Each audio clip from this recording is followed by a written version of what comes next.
നിന്നും സീരിയലിലേക്ക് എത്തിയ നിരവധി നായികമാരുണ്ട്. അതുപോലെ തന്നെ സീരിയലുകളിൽ നിന്നും സിനിമയിലേക്ക് എത്തിയ പ്രശസ്തരായ പല താരങ്ങളുമുണ്ട്. നമ്മുടെ നമിത പ്രമോദ് ഉൾപ്പെടെയുള്ള പല താരങ്ങളും സീരിയലിൽ നിന്നാണ് സിനിമയിലേക്ക് എത്തിയത്. അതൊരിക്കലും ഒരു കുറച്ചിലായിട്ട് ആരും കരുതാറുമില്ല. എന്നാൽ സിനിമയിൽ നിന്നും കുറേ ഇടവേളകളൊക്കെ വന്ന ശേഷം അവസരങ്ങൾ കുറഞ്ഞപ്പോൾ പിന്നീട് സീരിയലിലേക്ക് എത്തിയ നായികമാർ നിരവധിയാണ്.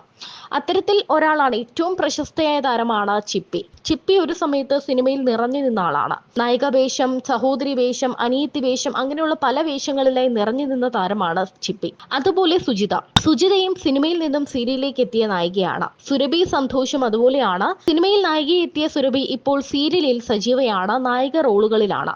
സംസ്കൃതിയാണെങ്കിലും സിനിമയിൽ സജീവയായ ശേഷം സീരിയലിലേക്ക് എത്തിയ താരമാണ്. മാളവിക മേനോനും സിനിമയിൽ നിന്നും സീരിയലിലേക്ക് കുടിയേറിയ നായികയാണ്.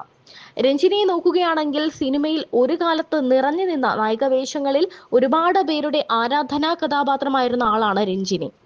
സജിത ബേട്ടി ഇന്ന് ചന്ദ്രികയിൽ അലിയുന്ന ചന്ദ്രകാന്തം എന്ന സീരിയലിൽ സജീവയാണ്. ഒരു ഇടവേളയ്ക്ക് ശേഷമാണ് സജിത ബേട്ടി സീരിയലിലേക്ക് വന്നത്. സിനിമയിലായിരുന്നു സജിത ആദ്യം നിറഞ്ഞു നിന്നത്. പിന്നീട് സീരിയലിലേക്ക് എത്തി. സീരിയലിലും പിന്നീട് വിവാഹശേഷം ഒരു ഇടവേള എടുത്തിരുന്നു. ഇടവേളയ്ക്ക് ശേഷം സിനിമയിൽ നിന്നും സീരിയലിൽ സജീവയായ താരങ്ങളാണ് ഇവരൊക്കെ.